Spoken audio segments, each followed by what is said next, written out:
The world's had many daunting tasks that it's had to overcome, such as building the Hoover Dam or the Panama Canal. And today we're going to go over one of those major works, which is transcribing all 7,074 people that worked on Assassin's Creed Shadows. Hi, my name's Ojiro. I've been working in games for a bit over 15 years, and I wanted to go over a little bit about the breakdown of the people that worked on Assassin's Creed Shadows versus another major product that's been released, Clair Obscur. So to do this, I went over into something called Moby Games, and I've been waiting on the credit section of this to drop for quite a while, and nobody has actually gone in and done it until just recently.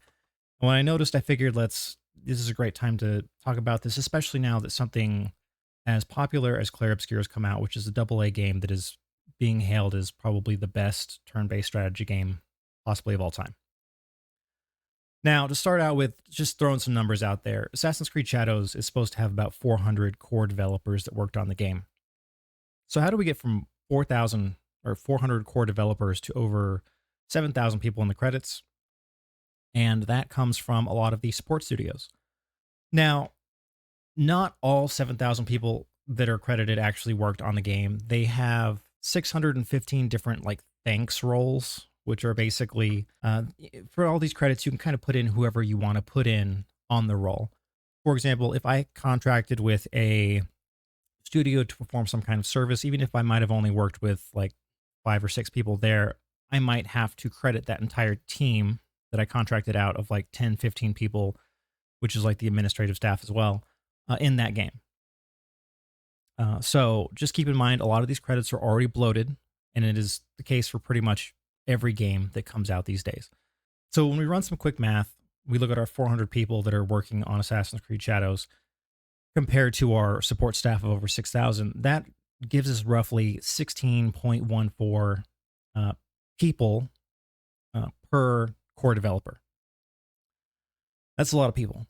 And of that, 1,806 of those were people that worked at various Ubisoft locations. Fun fact, they have a studio in Japan, Ubisoft Osaka.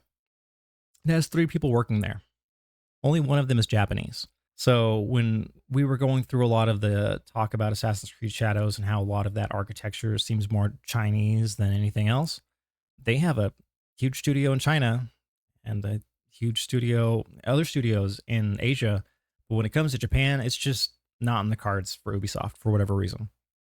Now, they do have a few interns in there. I think it was 6 or 7 interns that they cite for this whole thing.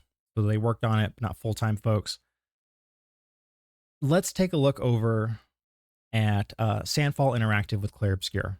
So Clair Obscur comes out. It has 30-some core developers, but for the purpose of talking about this now, let's talk about the entire studio. Sandfall Interactive cites 64 people that work at Sandfall Interactive. There are a total of 403 people accredited to the game, meaning that you've got 339 support roles at various other studios, helpers, people that do voice acting and so forth.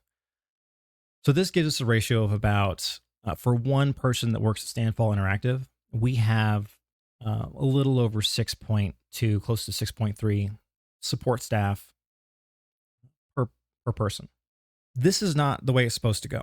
So you've got 6 support staff per developer at Sandfall versus the 16 per individual at Ubisoft. For how these major publishing arms are supposed to work to be profitable is use the economy of scale, where you have core people in certain positions and you can leverage that in a way where you don't have to, it should never be a linear growth. Those support studios are supposed to be efficient and be able to provide a lot of value, but not bloat your headcount. Because in the case of Ubisoft, they've got last I checked, 18,000 people that worked at Ubisoft, which is a tremendous amount of money that they have to shell out every month just for salary and benefits. It's a huge overhead for these companies. And for a lot of these big game companies, they just keep growing and growing because they've been stuck in this growth mindset, especially since kind of that Facebook boom really kicked off, where a lot of people were just oh, you can just keep growing, because that Facebook boom really pushed a lot of live service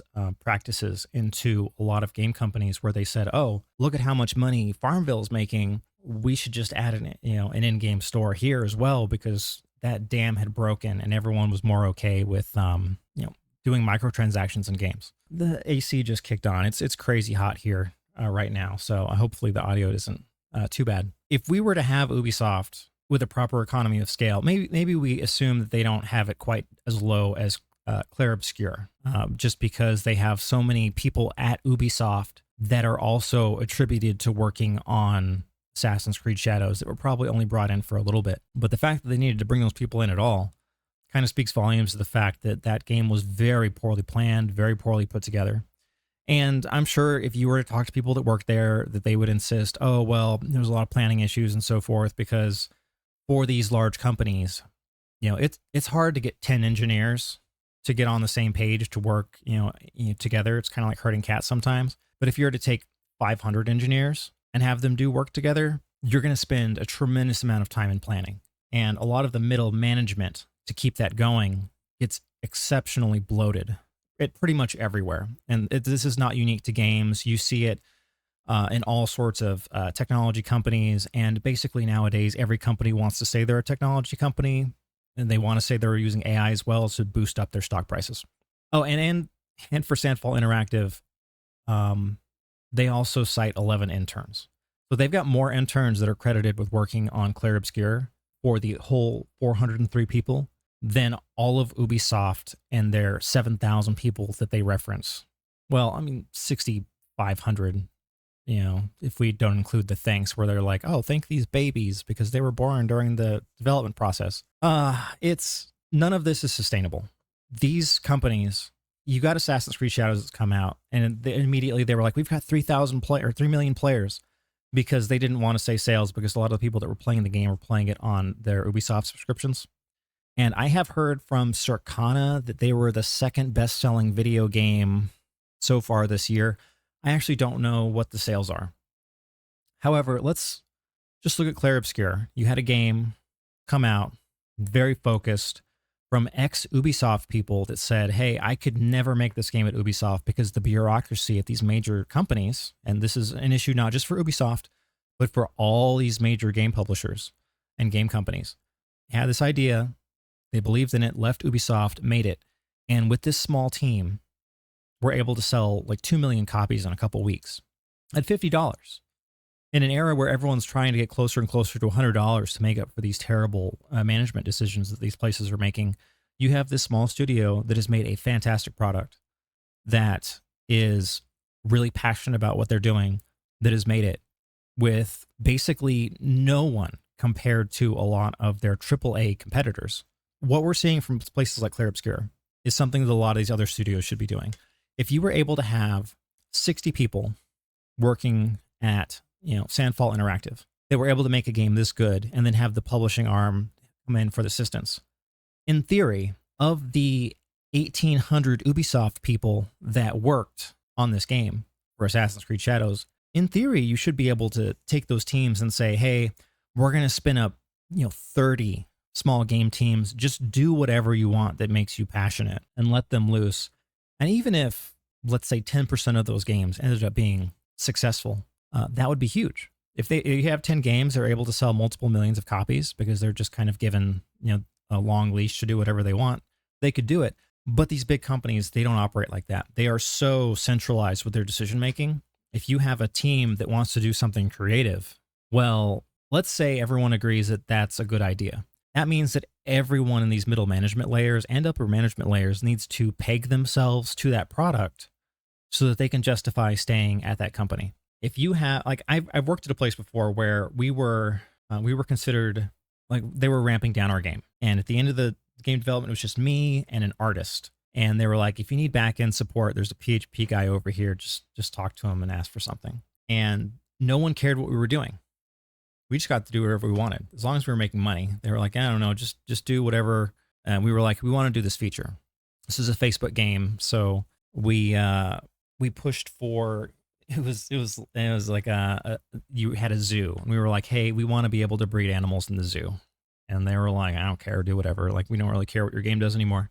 And so over the course of a month, we made it so that it was using Flash, so you could do like glow effects and various things. So we're like, oh, here, let's do these cool things so that the players of our game enjoy playing the game and interacting with this part of their zoo. It gives them an incentive to buy more creatures because they need those creatures to, you basically fuse together some of their metadata components to make like different animals. And suddenly we 10x our revenue. And all of a sudden people were like, wow, how can we do certain things like this for that game?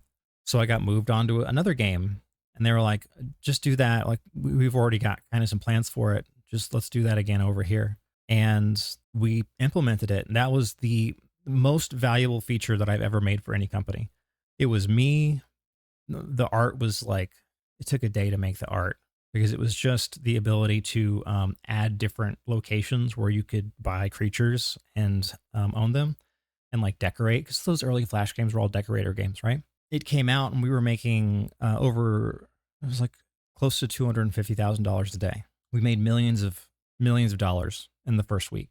A big push for that was this small team that no one cared about was able to do something that was creative. And as time went on in that company and those teams slowly got more and more consolidated, a lot of the creative process was blocked by people at higher up levels. They were like, oh, I see that this is like a good idea, but it's not a home run. So we're not going to do it.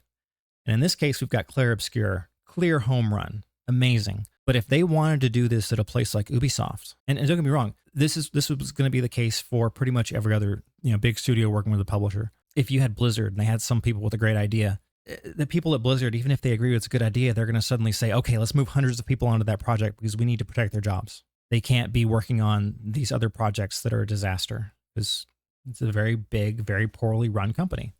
Same with a lot of places that are under Microsoft. They are very big, poorly run companies. Bethesda, abominably run. Like apparently the thing that you need to do to get a good game out of a Bethesda IP is to have another studio work on it. Because the moment Bethesda starts working on it, the creative spark for that company is dead. I'd love to be proven wrong with Elder Scrolls 6, but that studio's written off for me until they prove that they are still able to make good games. It's a sad state to see with Clair Obscur here because it's from former Ubisoft people. My hope is we will see more investment in mid-sized studios because right now we have a lot of people that are actually pulling money out of the games industry. I've seen a number of people that are talking about making announcements on LinkedIn where they're like, hey, we're going to be hiring soon. And they're getting like hundreds of messages within 24 hours of people saying, I need a job, because there's a lot of layoffs in tech in general. That's a totally different matter that I should probably talk about in a different video just to kind of share my views of the lay of the land. But it's in the games industry. It's in a really bad spot. And there are a lot of very creative people. There are also a lot of not creative people that are looking for work. But there are good people out there still that want to make good games. And my hope when we look at things like this, where we see this huge disparity between getting a good game out that makes millions, sells being the key word, millions of copies, versus a game that comes out and is fine and is just expected to slowly milk people out of their in-app purchase system. My hope is that more investors are going to say, hey, we need to find AA studios because these AAA studios don't know what they're doing, which they don't. They are designed in a way where it stamps out your creativity and it forces everyone to basically engage in a level of politicking that it doesn't help the creative process at all. It's what a state to be in. But that's all for now. I've ranted enough. Thank you for coming by. It's been a while since I made a video for those of you that have been here before. I have recovered enough from my surgery where I can start doing exercise again. And it's basically like starting over from level 1. I'll do some exercise. And by the time the sun falls, like I'm ready to pass out. It's been at it for like 2 weeks now. This is the second week. It's my rest day. I'm getting that stamina back up. So I'm going to hopefully, I'm going to aim to start making more videos again. Maybe look at live streaming a bit on YouTube in case people want to drop by just to, have some kind of live interaction with you guys, and you can ask questions or bring things up that you might, that I might have missed because I'm not super on the internet all the time. But oh yeah, and this had to come off. Like it's like 100 degrees yesterday, and going outside with like a full beard, it's already miserable. I kept the mustache for one night, And then I took a sip of coffee and it all just stays in your mustache. And I was like, nah, this has got to go too.